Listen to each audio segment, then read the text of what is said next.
Welcome, dear listener, to a specially moving episode of our podcast series, Awakening. Now what? Today we're exploring how death, often shrouded in fear and uncertainty, can actually be our most enlightening teacher.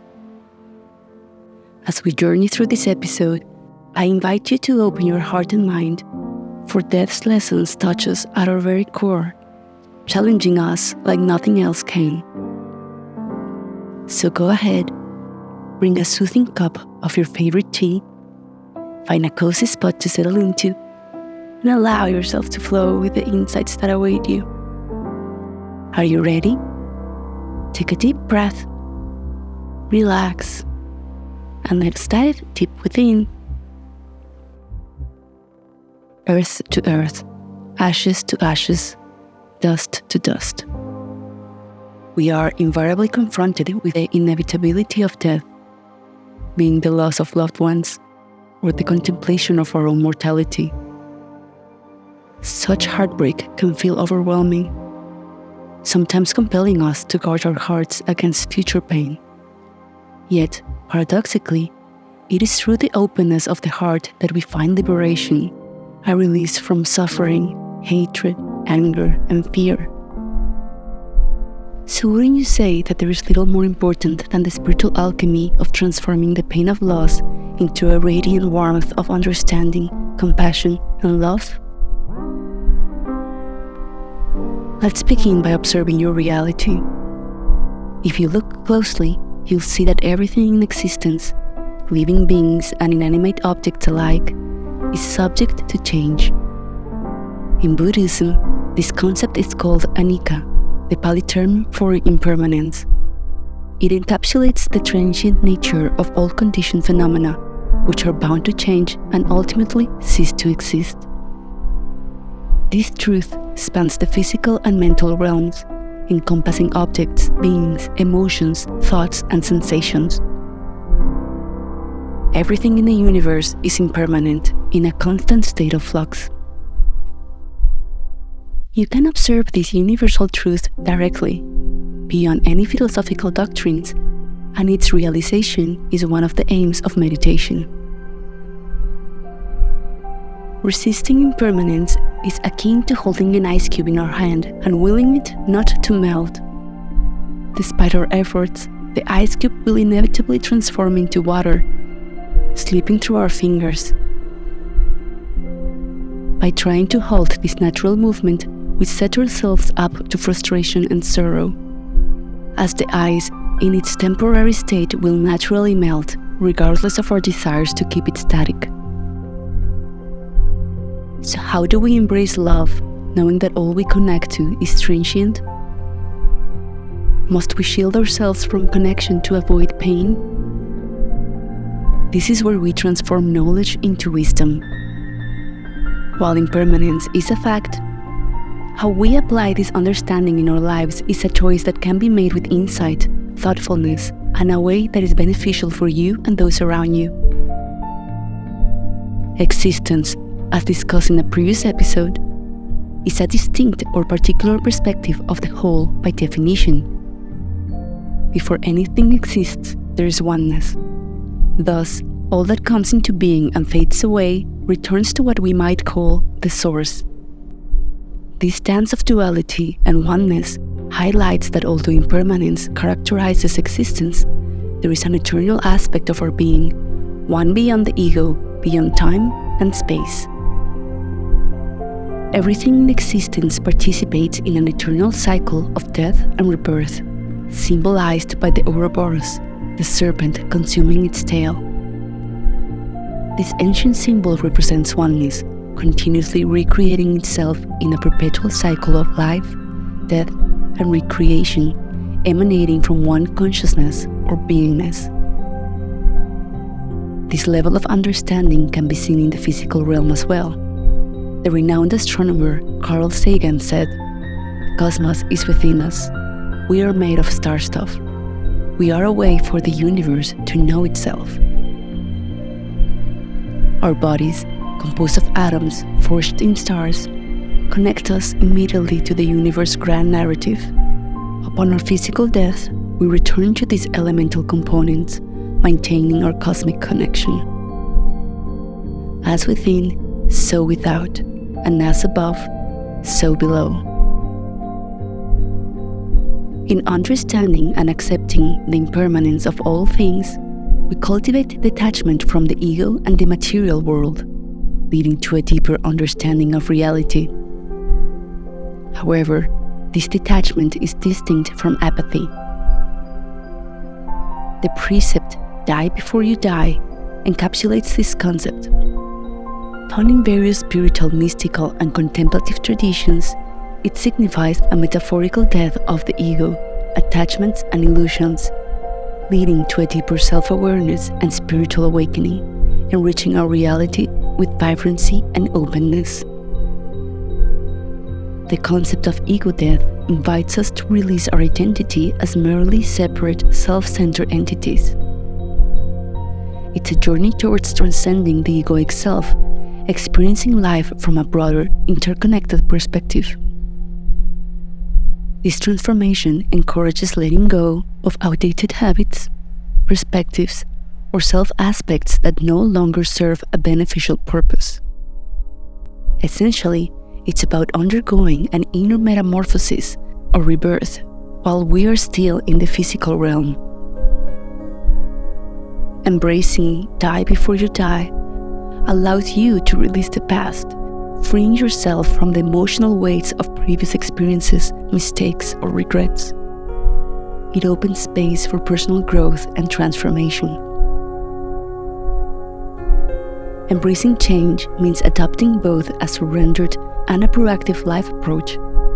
It underscores the importance of aligning your true values, passions, and beliefs, shedding societal expectations that might hinder your authenticity, while at the same time you accept and cherish things as they are, relaxing into the present moment, knowing you don't need to control anything outside of you. Going even deeper, the spiritual guide Eckhart Tolle said, "The body does not die because you believe in death. The body exists, or seems to, because you believe in death. Body and death are one same illusion." Tolle's profound statement reveals the incredible power of belief and perception in shaping our reality. It shapes our very existence. He suggests that our belief in death creates the illusion of a separate physical body. This perspective reminds us that the distinction we draw between life and death, body and spirit, are constructs of our limited perception. In truth, these boundaries are not as definitive as we might think. Our physical existence, intertwined with the notion of individuality and the finality of death, is part of the transitory experience of self in the material world. However, a closer observation of reality shows that death is not an endpoint, but a transformation. The belief in death as the ultimate end leads to identifying primarily with our physical form. In the realm of spiritual awakening, transcending this egoic consciousness reveals a state beyond the physical, where the distinctions between life and death, body and spirit, becomes less relevant, and one experiences a sense of oneness with all existence.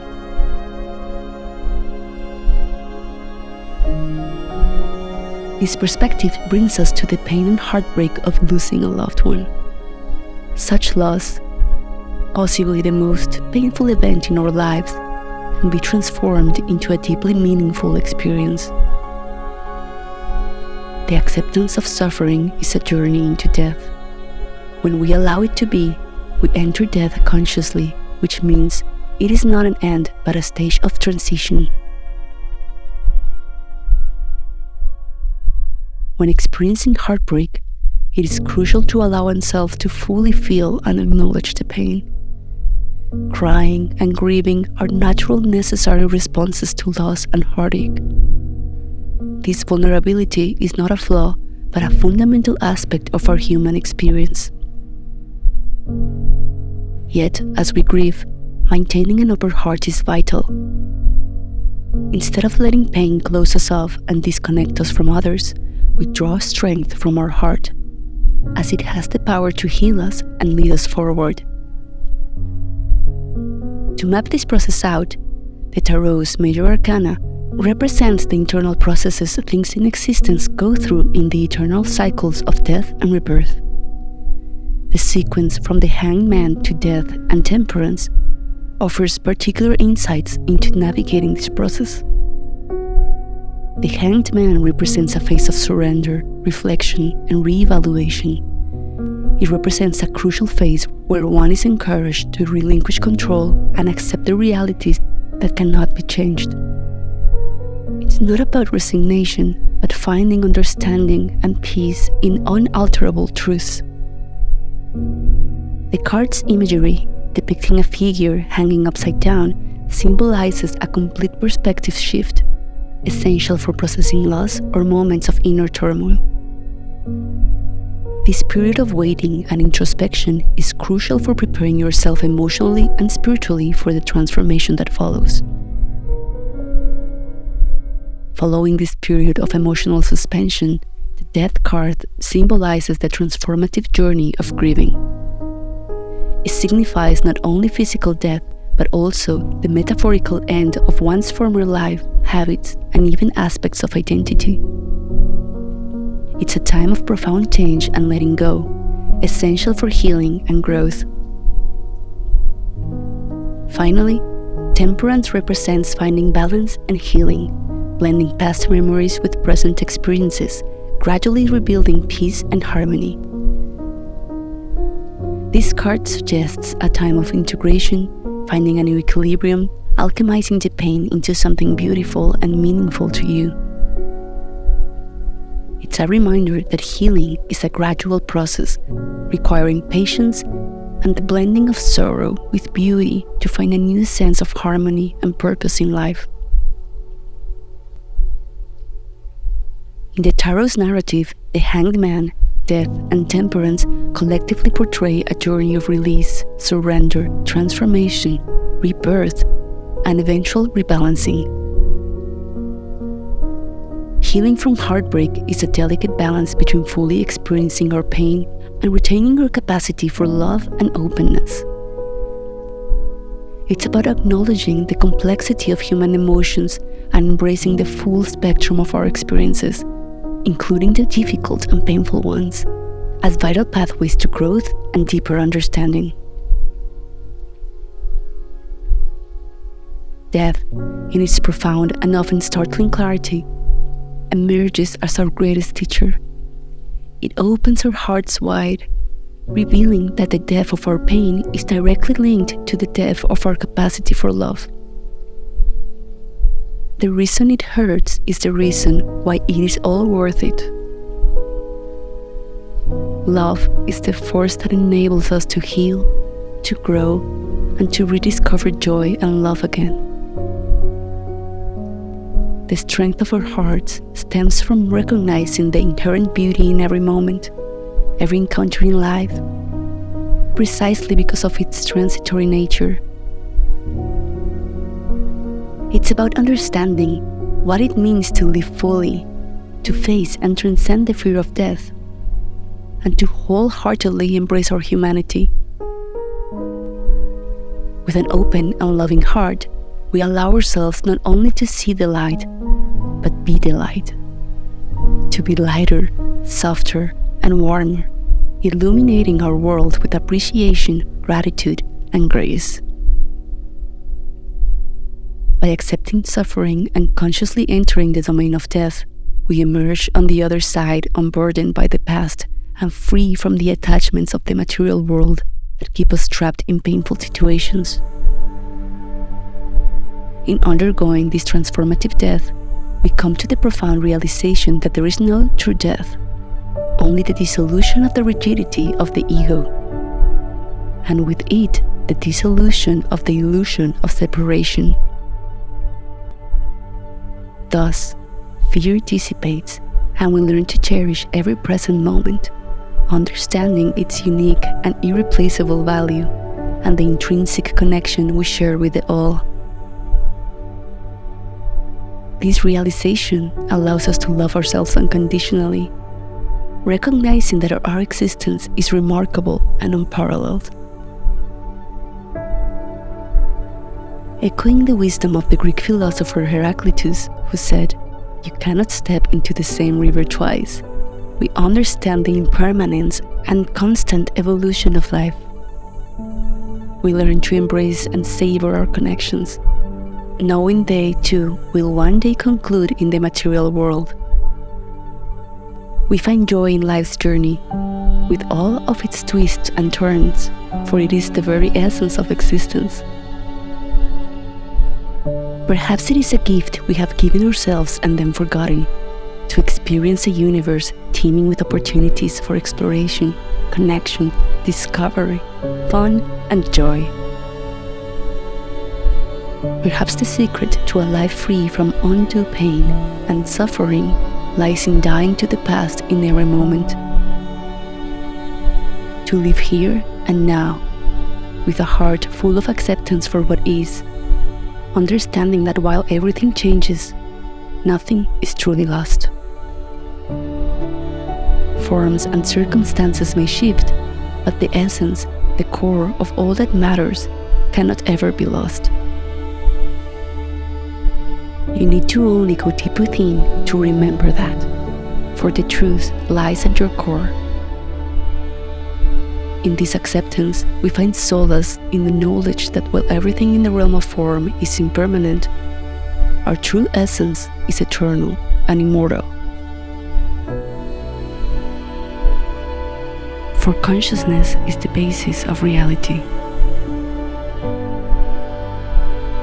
So, dear listener, let's walk with death as an ally, enriching our journey of life as it teaches us the most profound lessons of love and the eternal cycle of life. It opens our eyes to the transient beauty of existence and the enduring spirit that underlies it all. Death is not an end, but a doorway to a deeper understanding, a catalyst for transformation, and a reminder of our eternal unbounded nature.